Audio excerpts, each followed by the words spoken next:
What are the top 15 most frequently asked questions about Sculptra and Radiesse? Let's start today by diving straight into these questions, and afterward, we will take a much deeper dive into the science behind it and help you better understand which path might be better for you. So let's begin.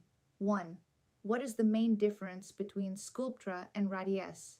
The core difference is the mechanism and the timeline. Sculptra uses poly-L-lactic acid, PLLA, microparticles that stimulate your own collagen production with no immediate volumizing effect. Results develop gradually over 3 to 6 months. Radiesse uses calcium hydroxylapatite, CAHA, particles in a gel carrier, which provides both immediate volumization from the gel and longer-term collagen stimulation from the CAHA scaffold.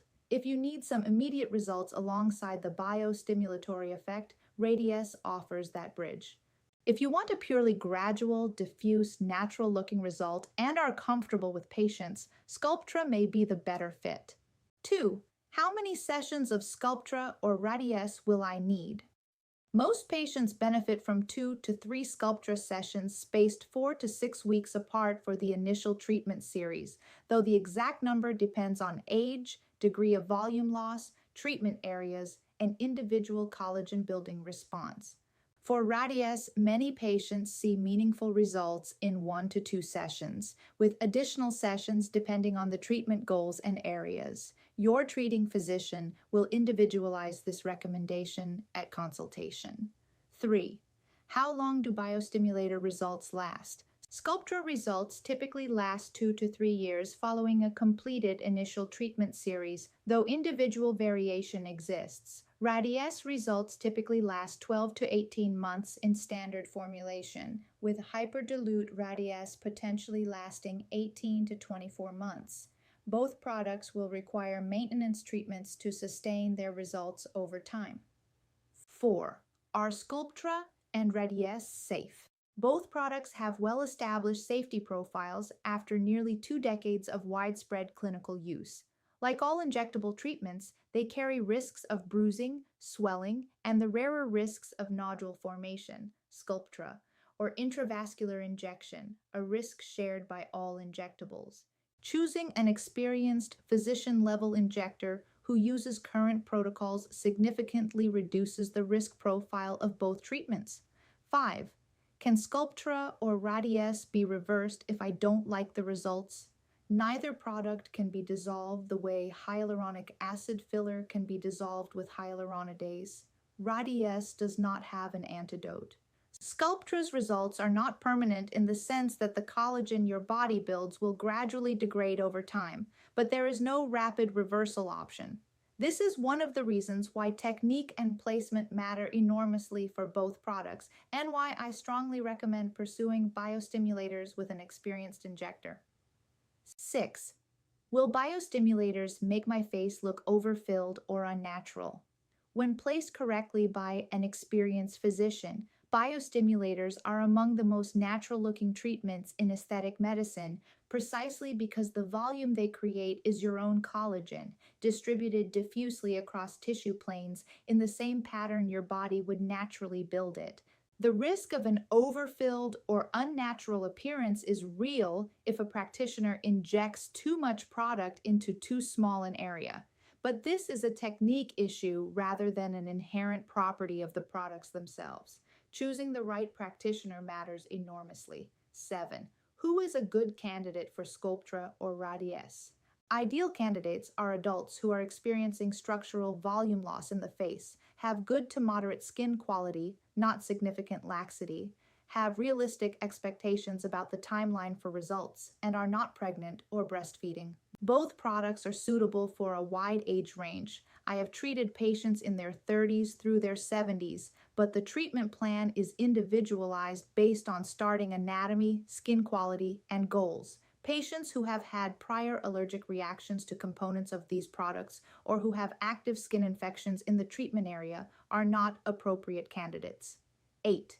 Is there downtime after Sculptra or Radiesse treatment? Neither treatment requires meaningful social downtime for most patients. Bruising and swelling are the primary immediate side effects, and most patients feel comfortable returning to work the same day or the next day. I recommend avoiding strenuous exercise for 24 to 48 hours, and I advise scheduling important events at least 2 weeks after treatment to allow any bruising to fully resolve. Individual recovery varies, and bruising may occasionally be visible for up to a week. 9. Can I have Sculptra or Radiesse if I already have hyaluronic acid filler in my face? In most cases, yes. Biostimulators and hyaluronic acid fillers can be used in the same patient, though the timing and sequencing of treatments require careful planning. I typically evaluate the existing filler distribution before adding biostimulators to ensure the treatment plan addresses the face holistically rather than adding volume on top of an already full area. In some patients, I recommend dissolving certain filler deposits before starting a biostimulator series. 10. What is hyperdilute radiesse, and when do you use it?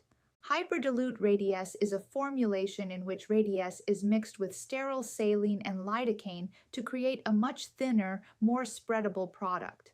In this diluted form, the immediate volumizing effect of the gel carrier is significantly reduced, and the treatment functions primarily as a biostimulator.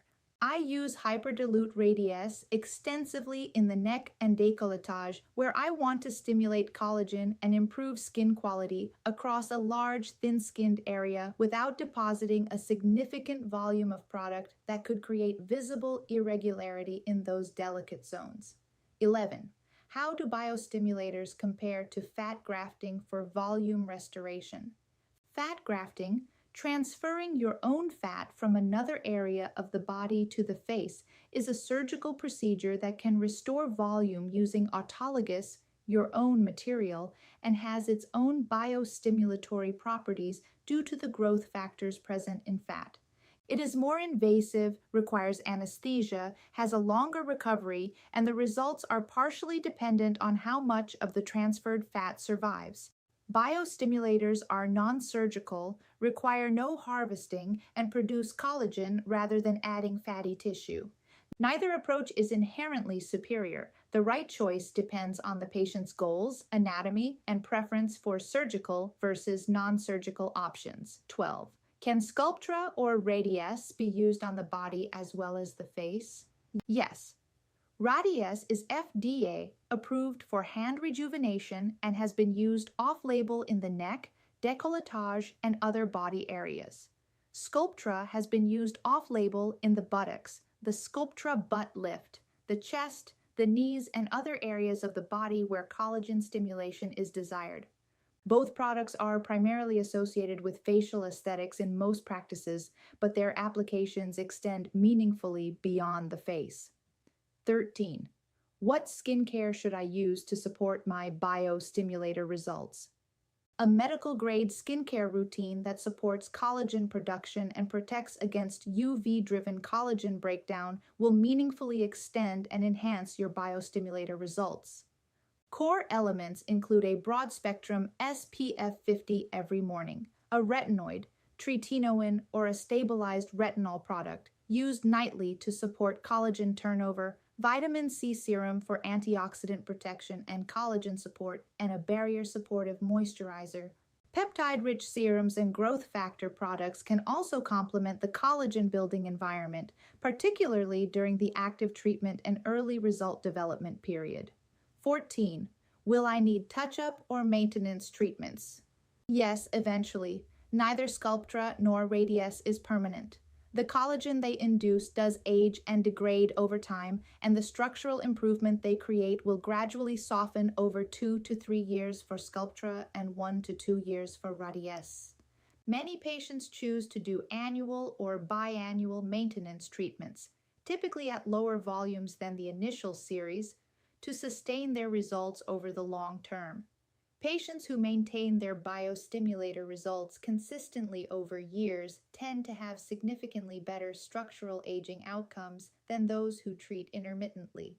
15. How do I choose between Sculptra and Radiesse or know if I need both? The most reliable way to make this decision is to schedule a consultation with a physician who is experienced and trained with both products. The choice depends on your anatomy, your goals, your treatment timeline preferences, and the specific areas of your face that concern you most. In many patients, the answer is neither one alone, but a combination of both deployed in different areas based on what each product does best in each location. A thorough consultation that takes the whole face and your full aesthetic goals into account will produce a significantly better outcome than choosing a product based on online research alone. If you are in the Alpharetta area and are curious about whether Sculptra, Radiesse, or a combination approach might be appropriate for you, I would encourage you to schedule a consultation. Bring your questions, bring your concerns, and bring whatever level of skepticism or curiosity you're carrying about injectables. All of it is welcome, and all of it will help us build a plan that genuinely serves you. Stop guessing, start knowing. Lazuk Aesthetics, Alpharetta, your little secret.